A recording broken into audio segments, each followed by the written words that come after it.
Você não imagina o que aconteceu. O Chico começou a se debater e o homem acertou-lhe a Bíblia na cabeça várias vezes. Fala daqui, fala daqui, fala daqui. E o Chico fala com orgulho que ele se considera a única pessoa que apanhou da Bíblia. Um senhor que não frequentava nenhuma instituição própria, ele fazia aquilo como um cavaleiro solitário, mas que se mostrou disposto a ajudar, só que se assustou com o que ele viu, pela falta de preparo. Aqui não. Aqui as pessoas sabem como lidar com isso. Sabem como lidar com isso. Sabem que não basta apenas a terapia magnética para desvincular o espírito perturbador da pessoa hospedeira. Sabem que isso não é suficiente para reformar a vida de ninguém, nem do encarnado e nem do desencarnado.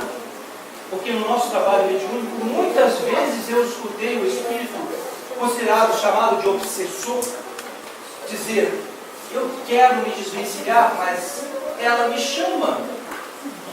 Ela pede a minha presença o tempo todo.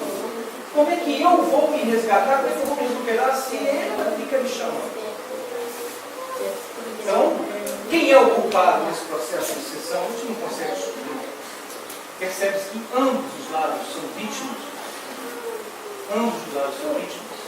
E apenas a palavra consciente, o evangelho verdadeiro, a demonstração de amor, de afinidade, é o que existe para sensibilizar as duas partes.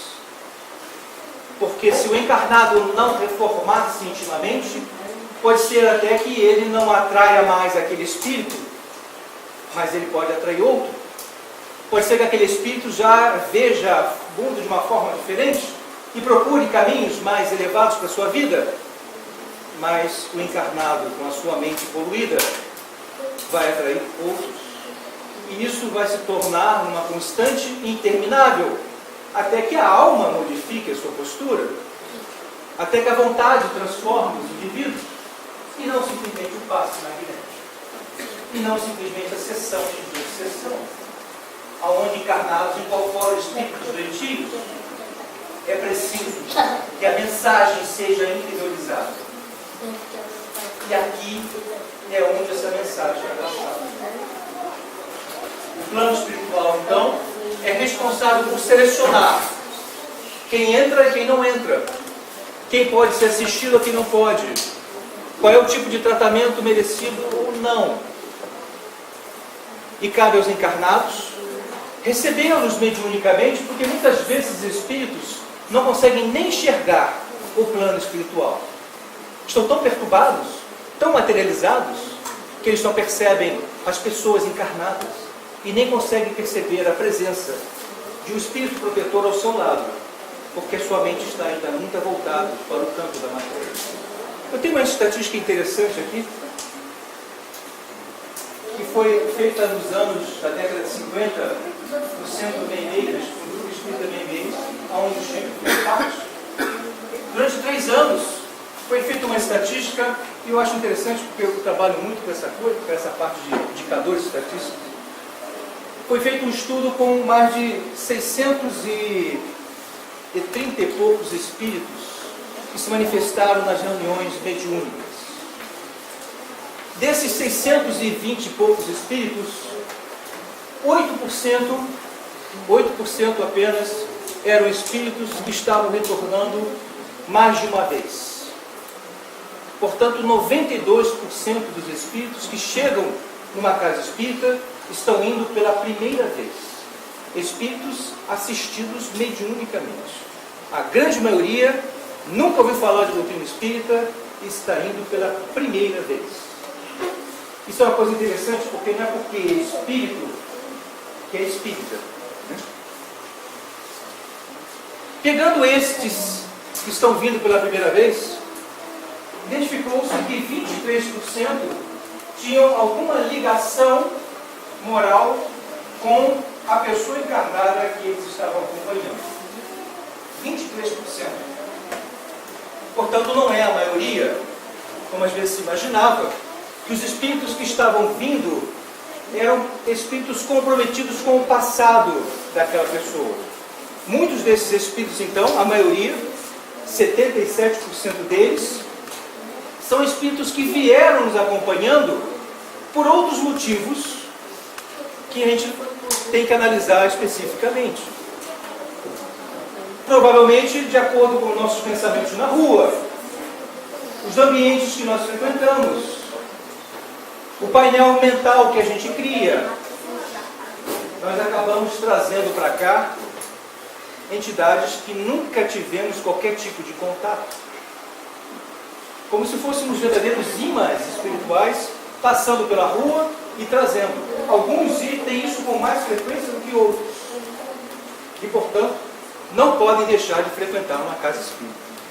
Senão, ao invés de trazer as entidades para cá, vão levar para casa. Né? Vão levar para casa. Se a casa não tiver a devida fronteira vibratória necessária, eles vão acabar entrando. E vão fazer parte do seu dia a dia. E nunca tiveram nada com a gente, vão passar a ter. Por isso é importante a gente prestar atenção nessa frequência à casa espírita como uma forma de repente, fazermos até uma caridade indireta, sem desconhecimento de causa. A gente traz as entidades com a gente.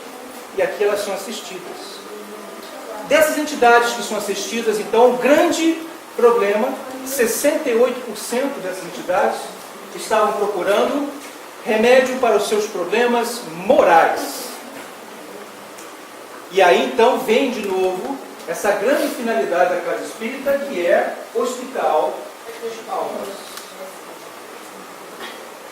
Esse é o principal motivo que os espíritos procuram a casa espírita. Sofrimento moral. Arrependimentos por coisas feitas no passado, nas encarnações anteriores, na encarnação que antecedeu o seu desencarne, por vinculação a espíritos negativos no plano espiritual. Esse burburinho interno imoral, 65%, 68% das vezes, é o que leva, então, as entidades espirituais a frequentarem uma casa espírita para pedir socorro. Socorro moral. Tem casos de recém-desencarnados, mas apenas 12% são de recém-desencarnados vindo à casa espírita. E tem espíritos também alienados mentalmente, um estado de total perturbação. Boa parte desses 65% afastados moralmente são alienados mentais. Resultado da assistência de todos esses 92% de espíritos que estão vindo pela primeira vez, apenas 5% demonstram total e completa recuperação da sua atitude. Apenas 5%. E 46% deles não apresentam nenhum tipo de melhora, nenhum tipo de modificação no seu estado normal. O que mostra que esse trabalho é enorme, ele é incansável, ele é extenso, porque por mais que todo esse grupo de encarnados e encarnados se dediquem à rebeldia dessa nossa característica de espírito de prova e expiações, impede que os resultados sejam rápidos e imediatos e que alcancem a grande maioria de entidades que realmente a gente precisa assistir. Apenas 5% efetivamente se recuperar. Esse sentimento de rebeldia é uma das nossas principais características humanas. Né? Vocês são rebeldes? São rebeldes, né? Outro dia eu entrei no elevador e entrou um senhor com um cigarro na mão. O assessorista educadamente falou para ele assim: senhor, o senhor não pode fumar aqui dentro. Mas eu não estou fumando. Estou com um cigarro, porque não estou fumando. Ok. Aí no outro dia tem que botar uma placa lá: é proibido fumar e portar, né? Cigarro, cachimbo, charuto e tudo aquilo que a pessoa foi lembrando, né? Que alguém poderia usar. Se botar cigarro, o cara fala assim: isso aqui é um charuto, não é um cigarro, né? Está lá, Santo Agostinho, capítulo 3 do Evangelho segundo o Espiritismo, mundo de provas e expiações. A Terra é um desses mundos expiatórios que existem no universo.